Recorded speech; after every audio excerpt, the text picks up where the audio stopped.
Ready or not, World Cup qualifying is here in just a couple weeks, probably like a few days from now. Greg Berhalter is going to release a roster, which we're expecting there's going to be at least 23 names. There might be 26, there might be 28, but these are going to be the players that we take into the first round of World Cup qualifying.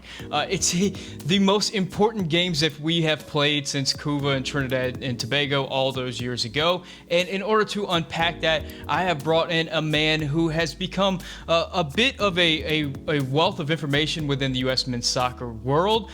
He is Ben Herald of HalfSpaces. Ben has produced the rating system that has become more or less the Bible for U.S. soccer Twitter and the gold standard of did that player have a good game or not in U.S. men's national team circles. So Ben, thank you so much for joining us.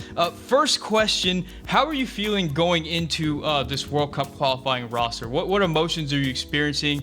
Are you excited? Are you happy? Are you nervous? Are you fearful? How are you feeling right now in this moment? Well, to start, I'm a little apprehensive at being credited with writing canon for U.S. MNT fans. But, I mean, am I going to go big or go small in the intro? You know, like you got to. Well, I appreciate it. But I don't know. I'm feeling pretty comfortable right now. I'm almost happy that the first two of the first three are away because, you know, the U.S. pretty much just plays home games. So even if, you know, there's more of the opposing fan in the crowd, but it'll be interesting to see actual away performances in front of a hostile crowd, long grass, bad refereeing, all that kind of thing. Yeah, and you mentioned they're going to be away. It's not only going to be away and really the first away qualifying games that most of these players have had since we have such a young roster, but it's also going to be 3 games in 3 different countries in 6 days, and that means that there's going to be a significant amount of roster rotation, a lot more utilization of the roster than we may have even seen in like the Nations League, for instance. With that in mind, I know that you recently put together a 23-man roster on your website, so I know that this is kind of fresh in your mind. Whenever you were approaching the roster, first of all, what were you thinking about how the U.S. men's national team was going to line up and play? I know that there's a lot of people that are sticking with the traditional 4-3-3. I myself was into the 3-man backline formation. There's others out there who think we should be going with like a 4-4-2 diamond type of thing. Kind of where do you land that you think is going to get the most out of this team heading into qualifying? Well, I mean, I try to be realistic in that what I think or want doesn't matter. It only matters what Berhalter is going to do. So my usual thing is to just try to get into, as much as I can, get into his head and figure out, okay, here, based on the people we have available, what would make sense given what I know about Greg Berhalter. So given that, it seems likely we're going to see 4-3-3 and then that 3-4-3, 3-4-2-1, however you want to semantically describe that. But those would be my guess. Those would be the 2 formations, the 2 setups we're going to see in those 3 games. Yeah, I have to agree. And you use the terminology "get in Greg's head," and I think that's interesting given the fact that it seems like we've learned so much more about Greg this summer than we have in the previous, 3 years that he's been the national team coach. And curious, doing what you do where you actually go in and do like a super, like I do a deep dive on these games afterwards, but you do a super deep, you like whatever you call like the high deep dive, where the guys are in the high dive. Anyway, so you really get into the minutia, and I'm curious if you've learned a little bit more about Greg, considering doing what you do that may be different than what you had coming in with your ideas about how Greg goes out there and how he approaches putting together rosters and player selection after this summer. Guys, before we move on with the video, we got an important bit of business that we need to attend to. In celebration of the 2021 MLS All-Star Game, OneFootball will be doing a giveaway on the channel for Yank Report viewers. OneFootball will be giving away 1 MLS All-Star jersey to a fan base in the United States. If you want to enter for a chance to win, all you got to do is click a link in the description and then fill out your information in order to enter. Now, this is the most important part of this whole thing. Filippo from Tactical Manager has already told me that he's going to enter the competition using my link. And I do not want Filippo to win this jersey from the Yank Report link. I want you guys to win it. So make sure you click the link in the description right now and enter so that Filippo does not win this jersey, because the man already has enough jerseys. Now, thank you to OneFootball for this giveaway, for giving you guys the opportunity to win an MLS All-Star jersey. Now let's get back to the video. Well, I think on like a big picture level, a lot of us were wrong about Berhalter at the beginning.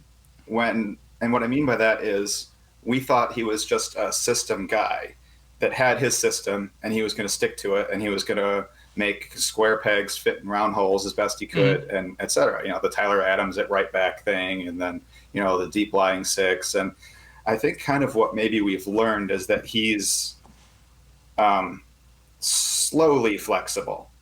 I think he hangs on to things a little bit longer than maybe the fan base would prefer, but that makes a certain amount of sense because we as fans are pretty reactionary. I mean, Conrad has one good game and he's the starting winger opposite Pulisic. Joe Scally shows out for a game and a half and all of a sudden he should be our starting left back.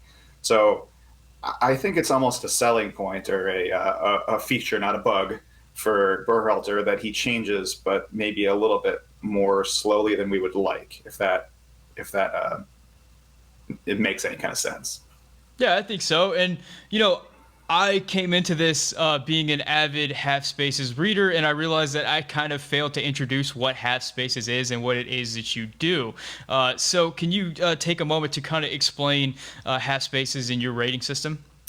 Sure. So a couple years ago, 2019, I'm that soccer guy. Like, there are more soccer fans than there used to be, but still, like, in my friend group, in my family, like, nobody is into it as I am. Like, I have one buddy who's like a big Everton fan, so we can kind of talk a little bit about Premier League, and my brother is a little bit into Manchester United, but like nobody is into the national team in the way that I am. So I would listen to Scuffed, I would listen to TSS, I would, you know, read everything there was to read, and I had nobody to talk about it with. So it was almost like, you know, I'd go for a run or something and be listening to Scuffed, and I'd be like, just my head would be full of ideas. Like, I gotta say something to somebody. So finally, I'm like, I should just do something. So finally, I just, you know, I wish I still had the list. I had like a list of like website name ideas, and HalfSpaces was available. It's like short and punchy. It's like a trendy soccer term.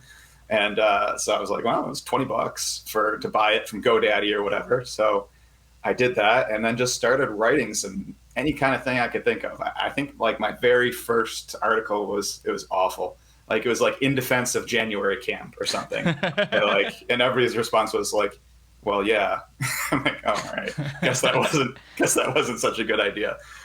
But anyway, I grew up in Detroit. So I'm a big Michigan football fan. And there is an amazing website called MGoBlog. So if you're a Michigan fan, you probably already know it. But the guy who runs it is a very smart, I think he started as an engineer, but he became basically a professional fan. And he breaks down Michigan games, Michigan football, in like a play-by-play. He goes through, rewatches each play, and then assigns grades to the players. And I don't really know exactly how he goes about his, but after reading a few of his, I'm like, you know, nobody does anything like this for soccer. You just get like this guy was a 7, this guy scored a goal, so he's a 9. You just kind of get these, like, you know, they come out 10 minutes after the game. They have a sentence or two that goes with each player, and I don't know. They were never really very satisfying to me. So what I do is I go back and I rewatch the game. It takes a long time, like several hours, and every time there's a notable event. And again, if you want to criticize me, this is maybe where we can get into how subjective it is. Oh yeah. But what's notable to me is obviously probably not going to be notable to you. And then the point value I assign. Almost everything I give like a positive or -1. And then if I start to feel if it's, you know, a really good play, a really bad play, it can go anywhere from +2 to +5 or -2 to -5. Like the only 5 I can remember giving this summer was Horvath's penalty save in the final against Mexico.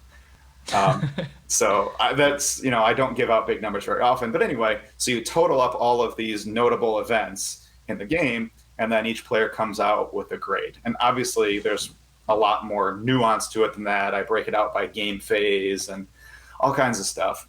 But one thing I feel that it does is it kind of helps with the mental bias of remembering one really good or really bad play. So, like, if Weston McKennie commits a bad turnover in the 7th minute, like, the rest of the game, you remember that. And then at the end of the game, you're like, oh, McKennie was terrible. And then you forget that he made a run that drug this guy out of position so that this guy was open so he could center the ball for an assist. Or you forgot that he won that one ball on the counter attack that didn't come to anything, but if he hadn't won that tackle, maybe it would have. So I don't know. I just feel like it does. It's a way of watching that kind of helps correct some of that bias. Now, I have a question as just a stats nerd. I've always wondered about this. What are your thoughts on outcomes versus plays? As in, say McKinney gives up a ball in the middle, and it's a bad play, but John Brooks is there to clean it up. Versus McKinney gives up a ball in the middle and that ball leads to a goal. Like, how do you differentiate bad play that leads to a goal versus bad play that gets saved by somebody else's impressive play? Right. So it kind of the outcome sometimes does affect it in that when a goal is scored, I will tend to go back and try to identify every little link in the chain that led to that goal. But, like, if a guy commits just a horrific turnover, it doesn't matter if that led to a goal or not. That's a -3 or whatever. So, like, Donovan Pines actually had when he came in, was it against Canada? Yeah, Canada. Yeah. So he had 2 really, really bad turnovers. But one of them he kind of came back and saved. So, like, I gave him both a -3 for each turnover, but, like, the one that he kind of came back and recovered himself from, I then gave him, like, a +2 for the recovery. So he gets, like, 2 different events there that kind of come out to a -1. So that's kind of a glimpse into the process, I guess. I appreciate that. It's an interesting way of looking at the game because, like you, I find those, like, he got a 6 or he got a 5.5 just completely unsatisfying and not really definitive as to how a player plays because there's so much going on both on offense and defense. And then those other things that we kind of have come to learn about more and more of, like, how a player fits in the system and if a player is not turning into space whenever he's supposed to, that allows the system to run. I'm talking specifically about, like, a Jackson Ewell type player who's not necessarily doing something wrong, but he's doing nothing, which leads to an overall system failure. So I'm curious, there's been a couple of players that maybe I watched the game and I had one opinion of, and then I went back and kind of read your notes, and it kind of changed my opinion of the player. Specifically in the Gold Cup, I can remember some instances with Sam Vines where I thought that he had a pretty good game, and then looking back on your notes, you kind of showed that, maybe he wasn't as involved as we thought he was. Specifically, I want to ask you about some of the more controversial players in the pool, starting with, like, a Kellen Acosta. All right. I'm not exactly sure why he's controversial, other than the fact that, like, USMNT fandom is, like, a weird place. Like, you have some people that think a player is only good if they play in Europe, and then you have some people that are, like, defensive of MLS, so they want to prop that player up. And I just don't get it. I want everybody to be good. It sounds like you know exactly why he's controversial. That's I mean, that's why. Because any MLS player over the age of 23 is going to be a controversial player within the pool for exactly the reasons why you listed. And people forget, like, how talented Kellen Acosta was and is. Like, for a long time, if you asked, like, some of the senior USMNT guys, if you'd ask Landon Donovan or Beasley or Bradley, like, who's the best young player we've got? Like, Kellen Acosta's name came up. And if you just watch him play, I've used this example on the podcast I'm on, but you know how, like, quarterbacks in the NFL keep getting chances because they have arm talent? Mm-hmm. Like Jay Cutler or Jeff George or whoever. Jeff George, yeah. Yeah, right? Like, he can throw the ball through a brick wall, but, like, he can't do anything else, but he keeps getting chances. Well, I think Kellen Acosta has leg talent, and I think he's kind of started to figure out some other things as well. Like, he has been on the national team and then been off the national team, and now he's back in. And I think you can see an edge to the way he plays in that, like, he knows what it is to be on the team and then not be on the team. And he's going to be damned if you take him off this team again. So, like, there's clips I pulled out, like, in, like, the 93rd minute of a friendly, and Acosta is just killing himself to get back on defense. Mm-hmm. So he's not a perfect player. Like, I don't feel like he's great in possession, but he has so many other good points, and he puts in so much effort. And I feel like he's kind of grown up and become a real pro. That I think I mean, he's probably not. If you have a completely 100% national team pool available, he might not be a starter, but I'm fine with him backing up Tyler Adams at the 6. I'm fine with him playing in place of McKennie or Musa at one of the 8 roles, or Lletget, whoever you want to put there. If you get in trouble, you can flip him to one of the fullback spots. Like in the Gold Cup final, he went back and kind of took care of Lainez after, after he gave Ream a bad time. So I don't know. He's just a very good, useful player to have. It's funny, the opinion on Kellen Acosta has changed dramatically. I mean, coming into the Nations League, he was one of those players that people didn't necessarily want on the roster. We had Jackson Ewell in that spot, and we all know how Jackson Ewell turned out. But by the end of the Gold Cup, it seems like people really turned around on him. And it also seems, to be fair, that Greg started kind of changing what he was expecting out of that particular role and taking less of an emphasis of being the deep-lying distributor that really creates the offense and handles things in possession, to being more of a destroyer that suited Kellen Acosta's playing style a little bit more. But I want to switch to another player, a player that recently made a move to Europe and is in a position of need more or less for the U.S. men's national team, and that is Sam Vines. Now, I don't want to jump ahead and ask you about your 23 for the World Cup qualifiers, but I am curious of your thoughts on Sam Vines as it pertains to the Gold Cup. How do you think he did in the Gold Cup, and where do you think he fits in that left back depth chart? Sam Vines is a competent left back. And as far as U.S. soccer goes, I'll take it.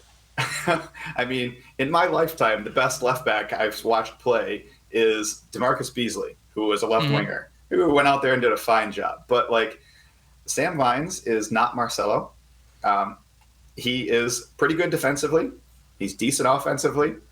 And you know what? If we have to run him out there, I'm not that worried about it. He's not going to be, bombing up the left and getting in crosses here, there, and everywhere, but I don't think he's going to be a problem. So as far as my expectations for the left back position go for the U.S., I'm fine with Sam Vines. Yeah, and that's more or less where he's at. He's a I'm fine with him type player, not really a player that you really want to be in the mix, but not a player that you're pulling your hair out if he is. What did you think about him, particularly on the offensive side of the ball in the Gold Cup, as far as like his distribution from the left back and his crosses into the box? Not memorable. I mean, I feel like when he does play a good ball, it's usually one of those kind of like bending balls up the line to somebody else. Like, kind of the pattern of play that the U.S. uses a lot is like one of those midfielders or wingers kind of running into the space where the opposing right back would be. And he can bend a ball up that line pretty well. Yeah, and, into the channel, yeah. Yeah. So he, like I said, he's I wrote a thing a while back called like weak link theory and the USMNT.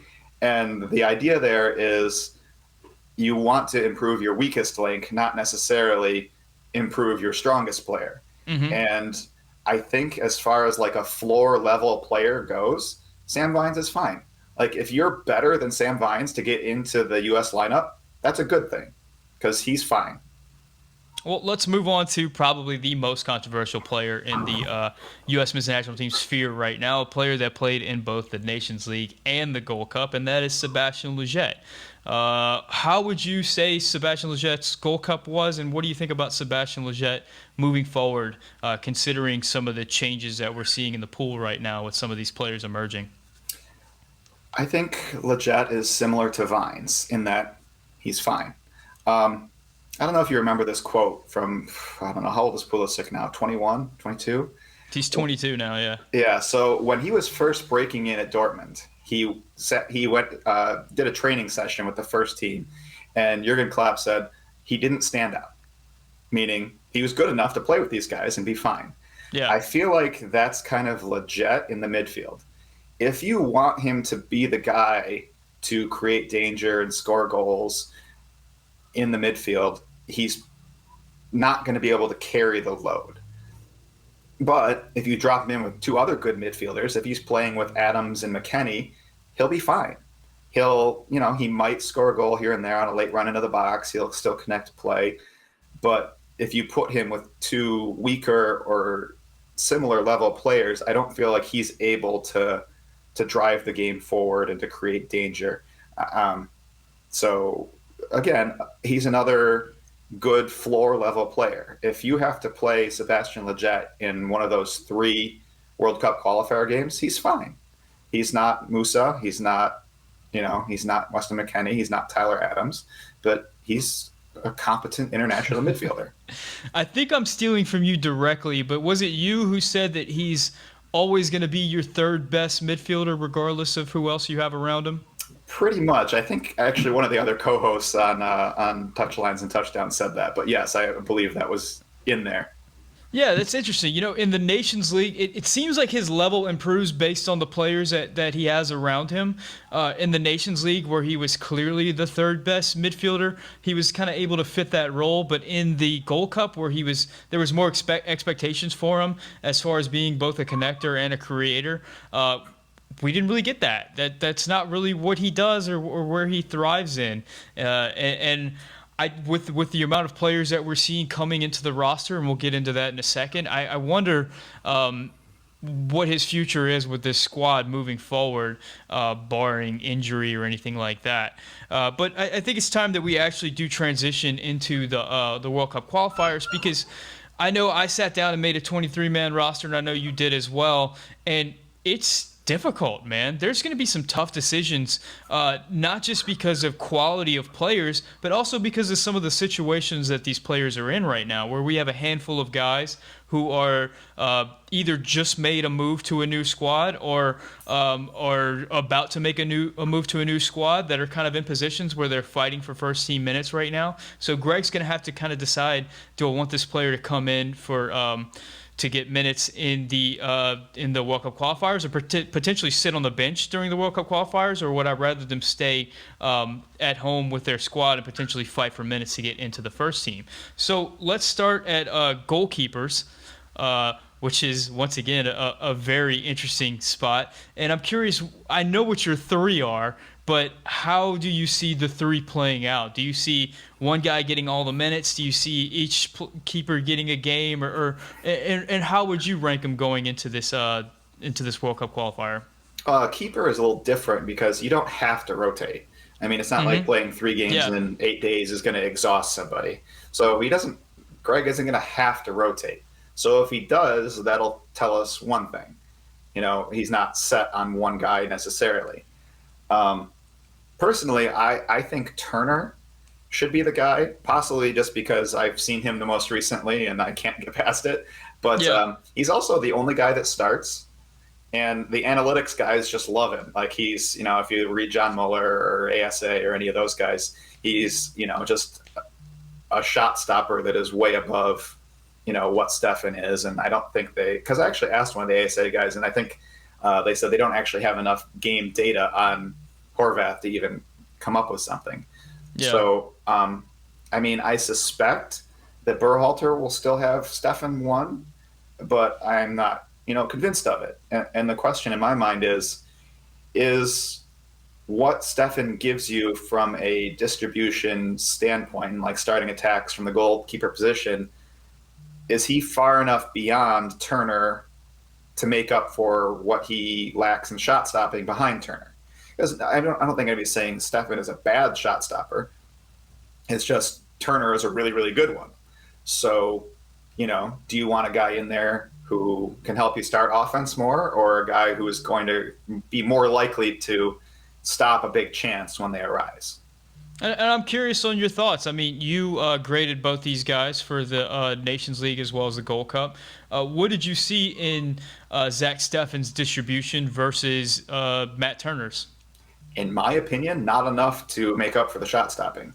Like, maybe you disagree with me, but I think if is it Greg, Zach Steffen is the starting goalkeeper for the Qatar match, we lose that match. We lose that game. I mean, Yeah, I can see that, and I tend to agree. I didn't see enough of Zach Steffen just masterful distribution out of the back in the Nations League in order for that to overwhelm the tremendous abilities in shot stopping that Matt Turner brings to the table. I recall a lot of Zach Steffen kicking the ball over players' heads out of bounds. And some shaky moments in distribution. yeah, I mean, there's As a goal opposed to against somebody, Jamaica maybe, where he just kicked, passed it straight to the other team and they came back and scored. So it's not like he's, Allison or Ederson or whoever. yeah. Yeah, that argument tends to fall flat for me whenever people present it as, do you want the distribution of Steffen versus the shot stopping of Turner? I would like the distribution of Steffen in theory if I saw it exist, Right. but I tend to not see that play out. Now, to be fair, I did see Steffen in the Community Shield a couple weeks ago for Man City, and he did have some nice moments in distribution, so maybe it's like a out of form type thing. I don't know. I mean, he is playing under Pep Guardiola at Man City, so he can kick the Right. ball a little bit, right? He's Right. not terrible. He's not lost out there. But it's going to be an interesting question, and it's going to be interesting to see how Greg handles it. Now, moving on to the fullbacks. We talked a little bit about Sam Vines earlier. How many fullbacks did you end up going with, and what were your fullbacks? So I think I just went with 2 and 2. I think I just went Dest, Cannon, and Vines Robinson, or Robinson Vines, I guess would be the order. But I think there's really 6, maybe even 7 if you want to throw Yedlin in there. That I mean, I think what's his name? Greg Velasquez from Scuffed is saying we should take 3 right backs and 1 Mm-hmm. left back. So I don't Mm-hmm. know. So I mean, obviously Dest is there, Cannon is there. I think I could be wrong on that one, but I think. And then after that, it's Robinson, Vines, and then what do you do with Scally, Moore, and Yedlin? And there's just a lot of guys that are all good pros. I mean, I think Dest is probably the only one of those that's like a Yeah. next level guy that you have to find a spot for. The rest of it is just what do you want to do with them? Yeah, it's interesting because you look at that group and you have Reggie Cannon, who is I don't think he's played yet for Boa Vista, and there seems to be a lot of turmoil with his situation. He seems to be looking for a transfer out of there. Yeah. So you got a guy that didn't play a lot of minutes in the Gold Cup due to injury and hasn't played a lot of minutes so far this season. So he hasn't played in a long time. Right. You got a guy like Joe Scally, who has played some good games early on in the season, but he was able to play because the left back from Mönchengladbach was out, I believe, injured or something like that, and he's recently returned to the lineup. So Scally is suddenly, we don't know yet because they haven't played a game yet, but we're assuming that he's going to be out of position, so he might be fighting for minutes there. So does it do more for the U.S. men's national team in the long run and Joe Scally in the long run to bring him in or to leave him off?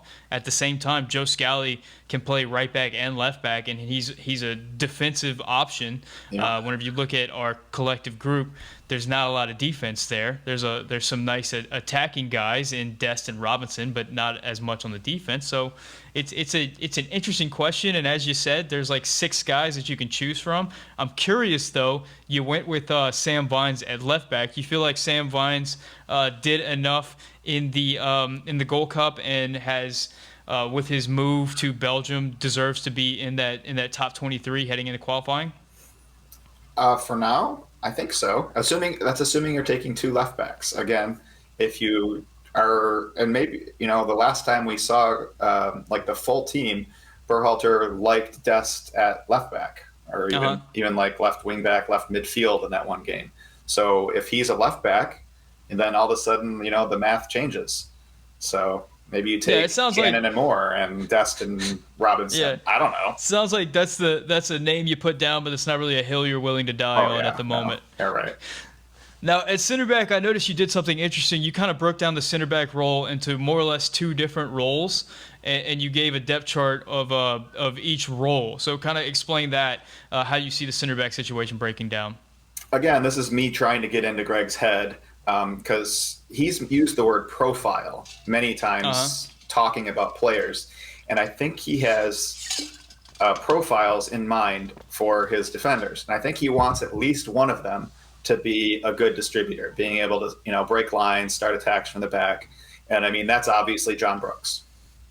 Tim Ream is pretty good at that too, but I guess he just had a great game today in the championship.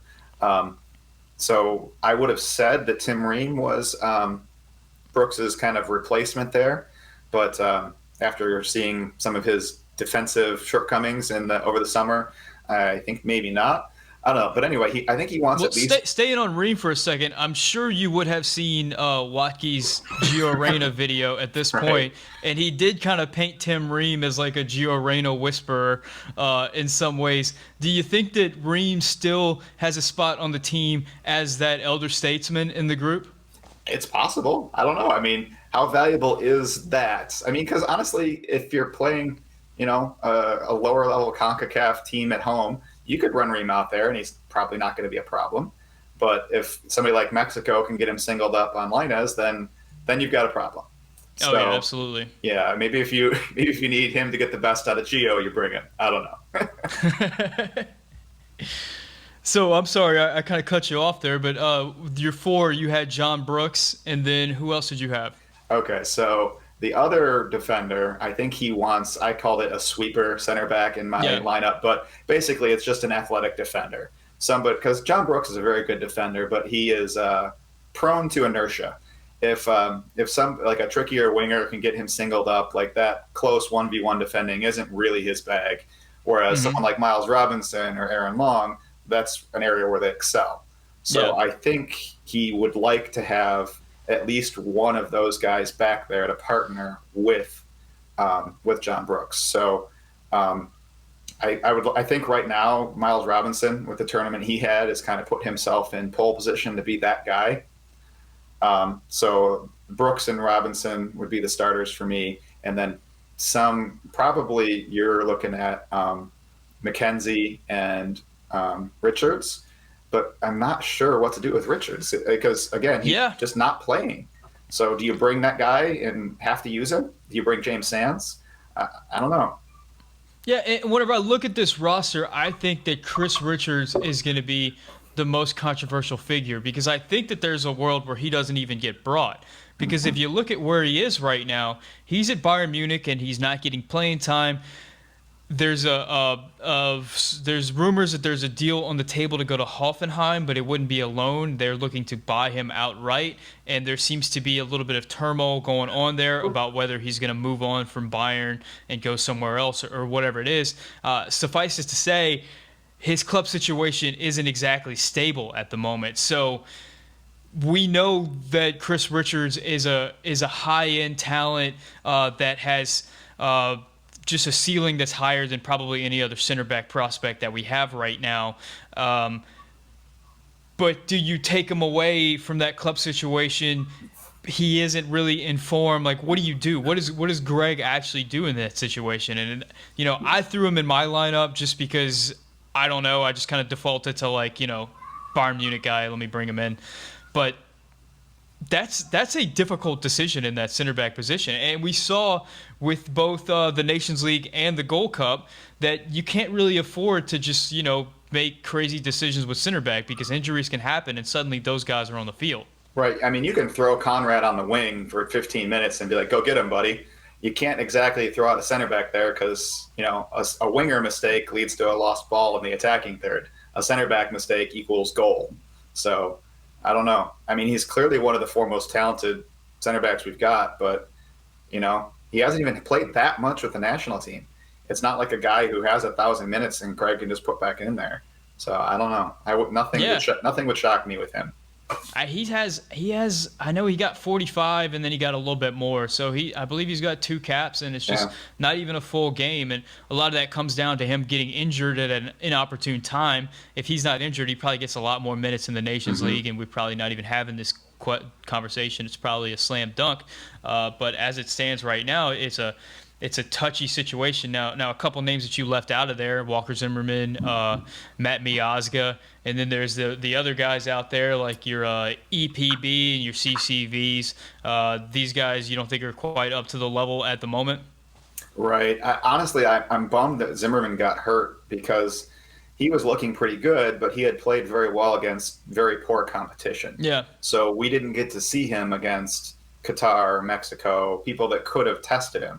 So I think he's a very, very good athlete with some possible upside distributing, but again, you haven't seen him tested. So I mean, it wouldn't surprise me if he's one of the 4 or 5 broad if he's healthy. I think I saw he got a few sub minutes Yeah, the he, other he day. got brought back to the last Nashville game, so he is Okay. back. I don't know if he's going to be 90 minutes fit, but Yeah.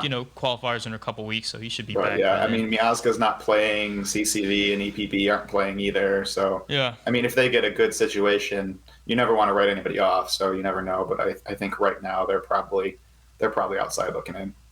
Yeah. Now moving on to some actual distributors, let's go into that vaunted number 6 position. I have a feeling I know the 2 names that you're going with. So who are you bringing there?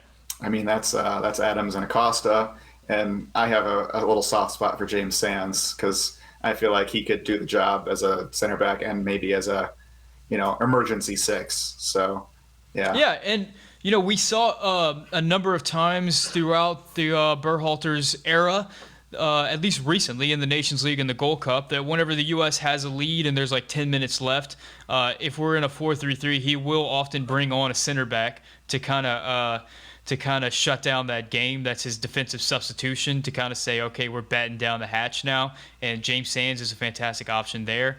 I like James Sands a lot as a player, particularly in a back three. But I'm also curious to see what he can do in that sixth position. I think he's a good player all around. But I think the sixth position is pretty well wrapped up. So let's move forward into a little bit more exciting spot, and that's the eights. Now coming in, Yunus Musa, I don't believe he's returned to Valencia even at this point. So I don't think that he's going to be able to get match fit in time for qualifiers unless he's some type of bionic human. So who do you have in those 8 spots? All right. Well, McKennie is the obvious one. Yeah. And then, I mean, what do you want? If you're playing a weaker team where you think you're going to have a lot of the ball, do you slide Gio in there? I mean, he's been doing some midfield work for Dortmund, but again, Greg has never played him there. So is he going to experiment in World Cup qualifying? I don't know. I would still guess he has him on the wing, getting him closer to goal like that. So I think you're probably looking at McKennie and then one of either Lletget and Acosta as your starting, eights in front of Adams there. So again, that's kind of a bonus point for Acosta if he's your backup, a backup 6, backup 8. Maybe that frees you up to bring an extra center back or an extra forward or something. But yeah, so I think it would be useful to have Musa there. We could use a little bit more depth. Maybe De La Torre makes an appearance.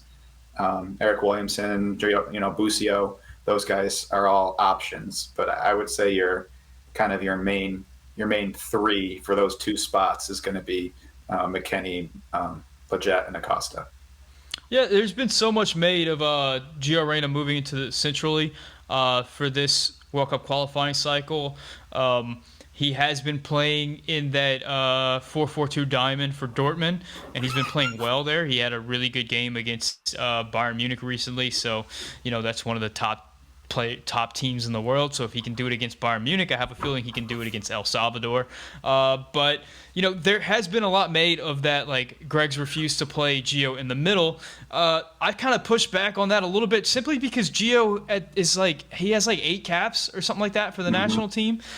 We kind of forget that Gio is 18 years old and he hasn't really been in the mix for very long. So when we talk about we haven't seen him there, well, we haven't seen much of Gio anyway. So It is very possible that Gio is going to evolve into a midfielder, and we're going to see Greg move him there, especially considering that we have some options developing at the Hmm. wing that can come in and push for minutes there. So I think that we'll see Gio move into that position in time. Whether or not that's going to happen in this particular camp, Well, I'm not sure. plus winger is a little bit of a misnomer Yeah, because I mean those guys drift inside, so he's gonna end up in the middle anyway. It's not like he's a run up the line and cross it in FIFA player. So he's gonna, even if he ends up on the wing, he's gonna spend a lot of time in the same spaces he spends with Dortmund. So I'm really not that fussed about it either way. yeah. To harken back to the Scuff podcast, I know they like to call them the half space merchants instead of Hmm. wingers. You know, if you look at the heat maps for like Pulisic and Gio after these games and like the areas where they're actually creating, they're picking up the ball in the middle all the time Hmm. and they're switching sides and they're doing a lot. So regardless of where they're lined up on the formation as it shows on Google, they're actually kind of playing that position. But that's some minutia that's kind of reserved for Twitter about where exactly a player is playing and how you define a position of a player. I mean, that's where you really get into the weeds on that. Let's move into that winger position. I'm assuming that since you didn't have Gio in the 8 spots that you're going to have him there. Who are your 8s? I mean, your wingers. Yeah, I mean I think the top four are fairly clear right now, with one possible exception. So I mean I think Pulisic and Reyna are your starters, and then you've got Aronson and Weah backing them up. Where that gets a little fuzzy is, Conrad is pushing. He's played 2 games, so again, not to be like overreacting Twitter fan, but like he's played 2 games in a top 5 league and looked really, really good. Now it's on the left because every single player we have is right-footed. Come on, can somebody just play with their left foot, please? Um, but so maybe that makes a difference. I don't know. But and Weah has been playing as a striker for Leo. So does Conrad push Weah for that spot, or you just bring them both? Because honestly, when they put out the lineups, it's usually just as forward, and there's 10 guys or whatever. So we're not really going to get any clarity on that until we actually see him on the field. Yeah, you bring up some good points, man. And that's something I've been thinking about as well. We kind of have Tim Weah as like a no doubter, considering that he has been a rotational player for Lille, who was the winner of Ligue 1 last year, a top 5 league, and they are a Champions League squad. So it seems like on paper he would definitely be that guy. But at the same time, if you look at his actual performances in that game versus somebody like Conrad, who is playing well in the exact same league, who is actually starting where Weah is not, it makes you wonder if maybe Weah's position is up for grabs, or in another world, if one of those winger options moves somewhere else. You mentioned Weah potentially moving at striker, Gio moving inside. There's talk about Brendan Aronson moving inside. There's a lot of different options there, which is all good things, I think, Yeah. ultimately for the national team. There's also the option of like if we potentially play in a 3-4-3 type of thing that Conrad plays as a left back, like he's been playing for Marseille, even though, boy, I don't know how much Marseille you've watched, but they are advanced fullbacks, man. He is often one of the highest players on the pitch. I don't get beat in sport, unfortunately, so it's janky streams or nothing for me here. Yeah, I tend to watch on like the Roku app or something like that. Mhm. You can get you can get the BN whatever BN2 channel Huh, for I've free checked that out. I sometimes. feel like it's usually fishing. Yeah, a lot of that, a lot of This Whole House. If you want to watch just free episodes of This Whole House, Yeah. it's 24/7 This Whole House on the Roku Shout app. out to You Bob heard it Vila. here on the Yank Report. Yeah, exactly. But anyway, let's move up top. We mentioned Tim Weah as a possibility of forward, but who are your forwards? How many are you bringing? I'm trying to keep track of like your 23 right now. You only Right. brought 3 8s. You brought 4 wingers, so it feels like you got an extra roster spot. So where are you compensating? They're guidelines, not rules. Yeah, I feel like the 2 spots on the roster where there's very little clarity is left back and striker. And if I had to pick one, it would probably be striker. So for now, I would say Sargent has sort of separated himself. He scored a couple goals for Bremen before he moved, although I think they were still playing him out wide. And then he came on for Norwich out wide. he might get to a place his actual natural position one day. Um, but he looked pretty good for. I did watch like that 15-minute cameo. He looked pretty good. So I think for now it's him.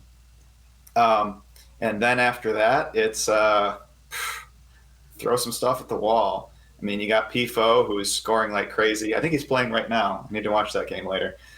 He's playing a UCL qualifying game right now. You've got Zardes, who has kind of gone from being whipping boy to hey, he's pretty good for US. Yeah.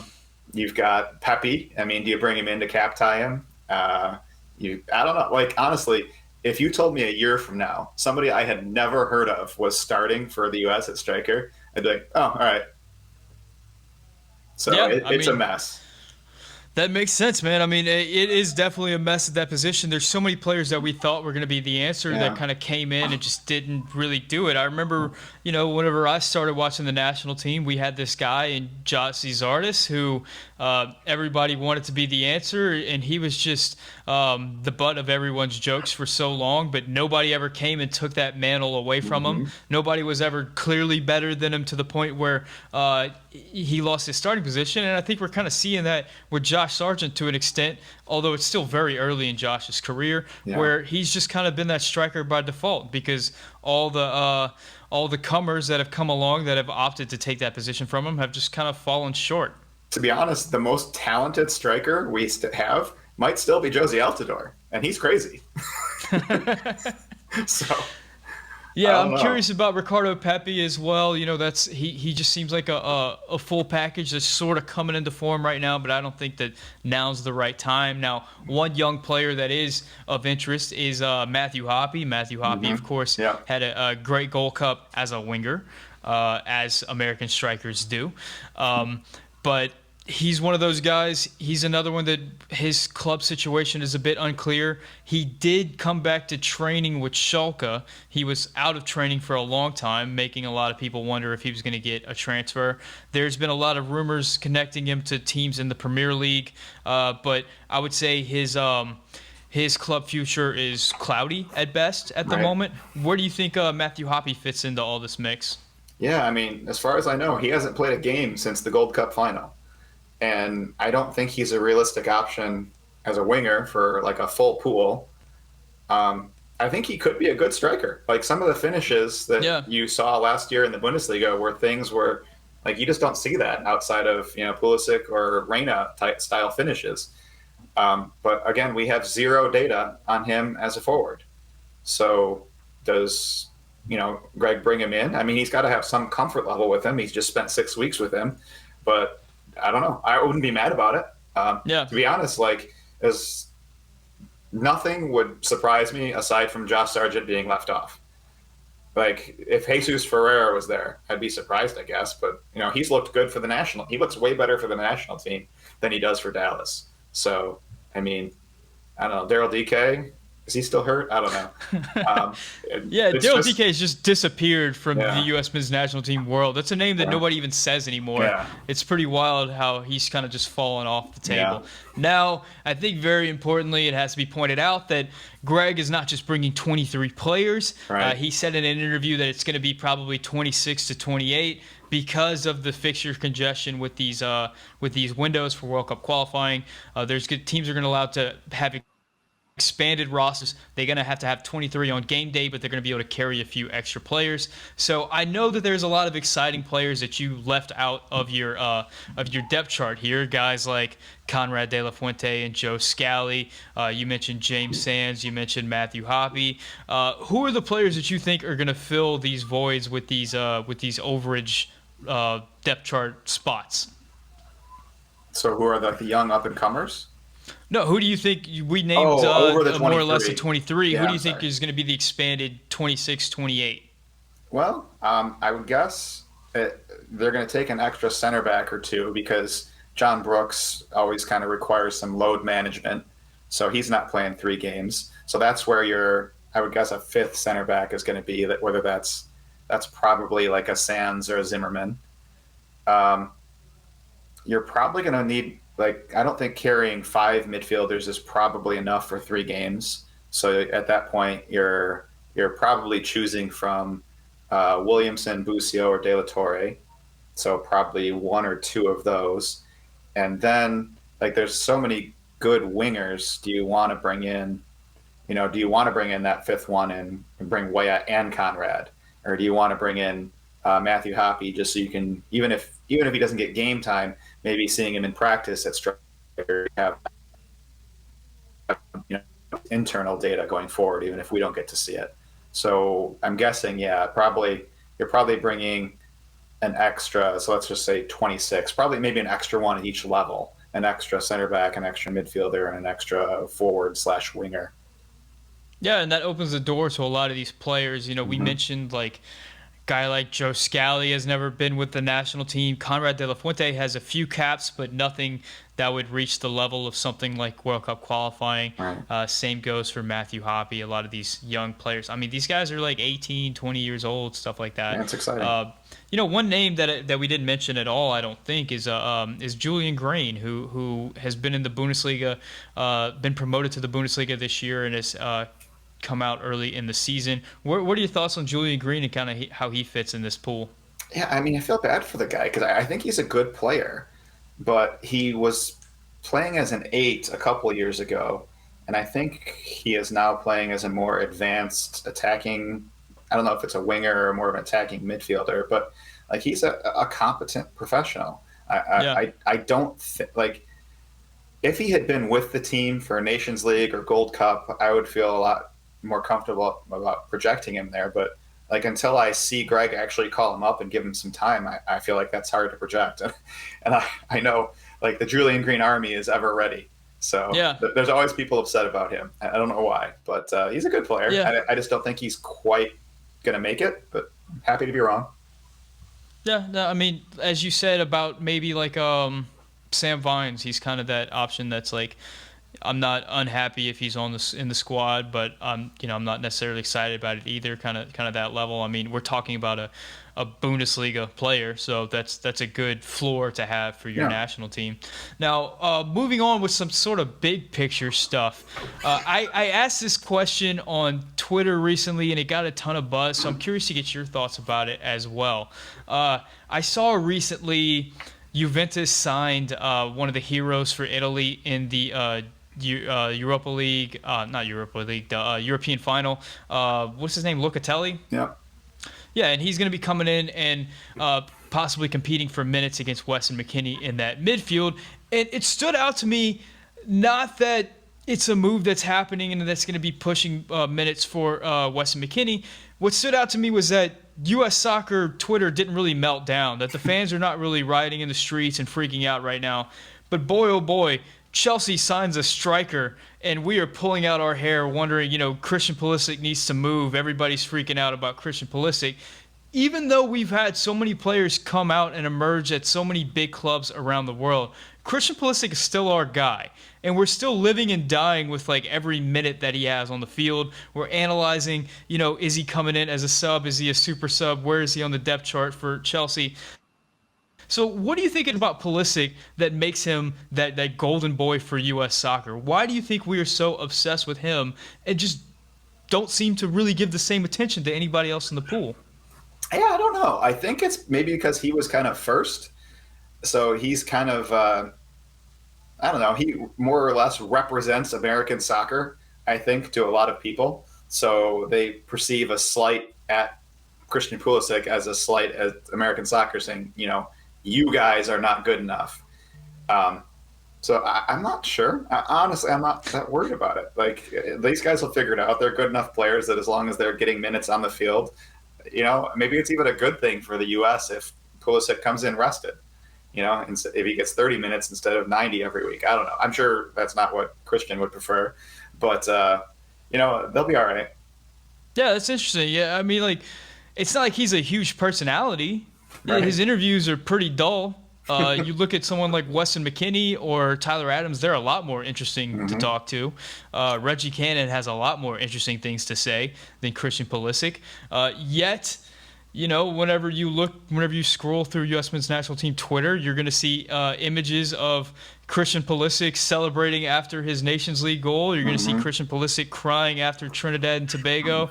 You're going to see Christian Pulisic with the tiger tattoo over his arm. It's all Christian Pulisic. But I think, Ben, I've held you for long enough, and it's time to wrap things up. So closing out, I'm going to ask you a few questions that I ask everybody, and the first one is going to be, what is your favorite U.S. men's national team jersey of all time?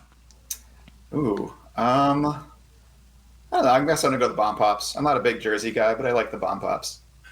Yeah, classic. Yeah. And how much of it do you think has to do with like the significant jersey for like the significant World Cup in your life?